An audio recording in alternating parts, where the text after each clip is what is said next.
Today, I'm going to be taking a look back at the 2010 NBA draft and doing a redraft. Now, redrafts is something that fascinates me because one of the hardest things to do as an NBA team is draft a good player in an NBA draft. It's so hard to evaluate talent of players at such a young age when they're coming into the league, which is why it's so fascinating to look back at drafts like this and see what type of players went really high and turned out to be busts, and what types of players went really low in the draft and turned out to be really good. So this is why redrafts fascinate me, and I'm hoping that this can be the start of a new series on this channel where I do quite a few redrafts. Now, in terms of this draft in particular, honestly it's a pretty weak draft class with not a lot of great players, but it's a really interesting one to look back on, and you'll see why that is in a second. Now, before we start, I have to explain how I do redrafts because I might do it differently than some people. So I consider that the players are rookies and that they're entering the league in today, so 2020. So not only are we going to be looking at things like their overall game over their career, how good they were in their prime, when they hit their prime, their overall game, and everything like that, but we're also going to factor in just a little bit how they would fit in on a team in today's NBA. You'll see how it goes as we go along, so let's get started. So with the first overall pick in the 2010 redraft, the Washington Wizards select Paul George, and in the real draft, Paul George went 10th. And looking back at this draft, I know Paul George has continuously choked in the playoffs over his career, and that's really what he's known for, especially right now, but he's easily the best overall player in this draft. When Paul George is at his best, and we've seen this throughout his career, he can be a top 10 player in the league, and that's no exaggeration. If you remember in 2019, he was a top 3 MVP finalist and a top 3 DPOY finalist, so when he's at his best, he can be one of the best players in the league. And overall, he's definitely the best player in the redraft, especially the best two-way player. Now, when we look at his fit on this Wizards team, he'd fit in pretty well. He'd be the third star alongside John Wall and Bradley Beal, he'd be the first or second scoring option on offense, and then he'd easily be their best defender. And if Paul George was on the Wizards in this redraft, he could be what pushes them back into the playoffs. Speaking about John Wall, with the second overall pick in this redraft, I have the Philadelphia 76ers selecting him. And I actually considered putting John Wall first in this redraft again, as in the real draft he went first overall, but in the redraft I have to put Paul George over him because of Paul George's defense. Now, for John Wall's career, he's averaged about 19 points and 9 assists for his career, which is exactly what you want to see from a point guard, and in his prime, he's been really dominant. Now, in terms of his fit on the Sixers team, he'd fit in great, I think, if they moved Ben Simmons over to power forward, which I've been saying they should do for a long time. It would maximize his full potential. John Wall would fit in as the primary playmaker, and it would make them, I think, a championship contender again. So that's why I have John Wall here at number 2 going to the Sixers. With the third overall pick in this redraft, I've got the Brooklyn Nets selecting Demarcus Cousins. Now, this is what makes this redraft so interesting, because if I were to do this with everyone in their prime, Demarcus Cousins would pretty easily be the first overall pick, because we all remember how dominant he was back in those Sacramento Kings days. But the thing is, his injuries have basically ruined his career, and that's why he's not going first overall here, because he is definitely not nearly the same player currently in the NBA as he used to be. Now, if the Brooklyn Nets could get prime Boogie at the right time, they would have an unstoppable big three of Kevin Durant, Kyrie Irving, and prime Demarcus Cousins. So because of prime Boogie, he still has to go in the top 3. With the fourth overall pick in the 2010 redraft, the Minnesota Timberwolves select Gordon Hayward. And Hayward's an interesting player here because he could go anywhere between 4 and 6 in this redraft. But the reason I put him this high is because he was really dominant in those days with the Utah Jazz. And even now, of the 2 players that I could have put ahead of him, he's still probably the best offensive player all around. He'd fit in well with the Timberwolves too. He'd be a good veteran player on offense, and he can do things like stretch the floor and control the ball and create his own shot and score at a high level if you need him to.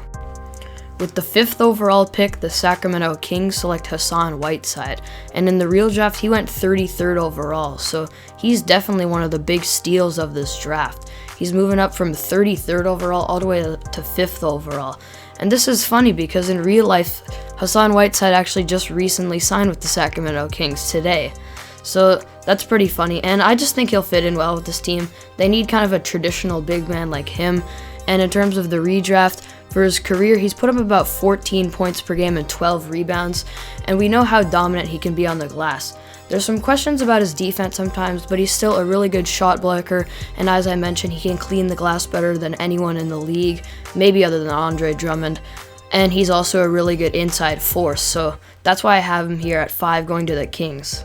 With the 6th overall pick, the Golden State Warriors select Eric Bledsoe, who in the real draft, he went 18th, so moving up from 18 to 6, you can see he's a pretty good steal, and he was one of those kind of mid-round selection type of steal guys.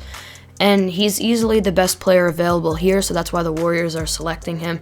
And I could have maybe put him over a guy like Hassan Whiteside or Gordon Hayward, but I just think they've had more complete careers up to this point.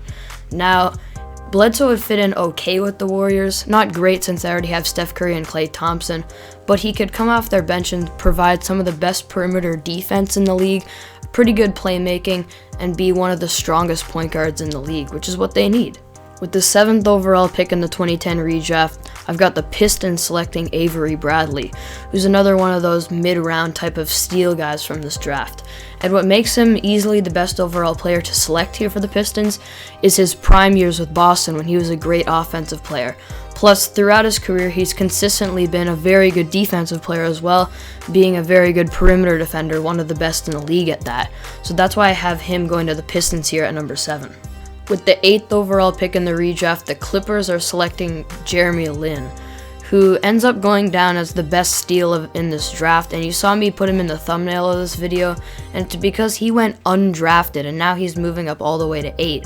Now, that being said, this is still the weirdest selection of the video, because if Linsanity didn't happen, he wouldn't be making the lottery of this redraft, but if Linsanity happened over his entire career, he could be number 1 in the redraft. So I think 8's just an overall good ranking for him, and if you're the Clippers, you're looking for Linsanity to hit, and that could definitely happen in his second career.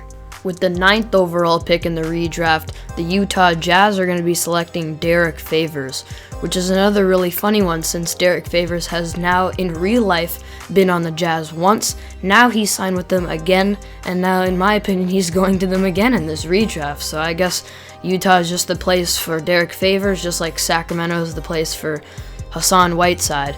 Now in my opinion, for the ranking here, first of all, Derrick Favors is a good fit for the Jazz because they need a backup center. And then second of all, I just think he's the best overall player because he's consistently averaged 11 points and 7 rebounds for his career, which is better and more consistent than anyone else that I've have ranked behind him. With the 10th overall pick in the redraft, the Indiana Pacers are selecting Greg Monroe. Now I feel pretty bad for Greg Monroe because his career has basically been ended now because he can't find a job because he's more of a traditional center that doesn't at all fit in the modern day NBA anymore. But the reason I still have him in the lottery of this draft and even in the top 10 is because in his prime he was averaging 16 points and 10 rebounds on really good efficiency. So you're thinking if this guy was doing that, he should be like in the top 5, but just because he's out of the league now is why he can't be there. And this is a good fit for the Pacers too, I guess, just because they need a backup center. With the 11th pick, the New Orleans Pelicans are going to be selecting Nemanja Bjelica, who in the real draft went 35th overall, so I definitely consider him a steal in this draft since he went in the second round. And he's just a really good fit for the Pelicans, and I'd say the best player available as well. He's been a really good three-point shooter in his career, and he could add value to the Pelicans because of that. With the 12th overall pick in the redraft, the Memphis Grizzlies are selecting Lance Stephenson, who went 40th overall in the actual draft, so he's definitely considered a steal here as well. And personally, I don't like him as a player, and I could have actually kept him out of the lottery in this draft, but the reason I put him higher than the other 2 players I have in the lottery is because he does one thing specifically well, which is clamp up and play defense. He also just brings a very good energy, and if there's fans in the building, he's the type of player that can get the fans riled up. And he's a pretty good offensive player, I guess, overall as well, when he's at his best, and like I mentioned, a really good defensive player, so that's why he's making the lottery. At number 13, my Toronto Raptors are going to be selecting Farouq Aminu.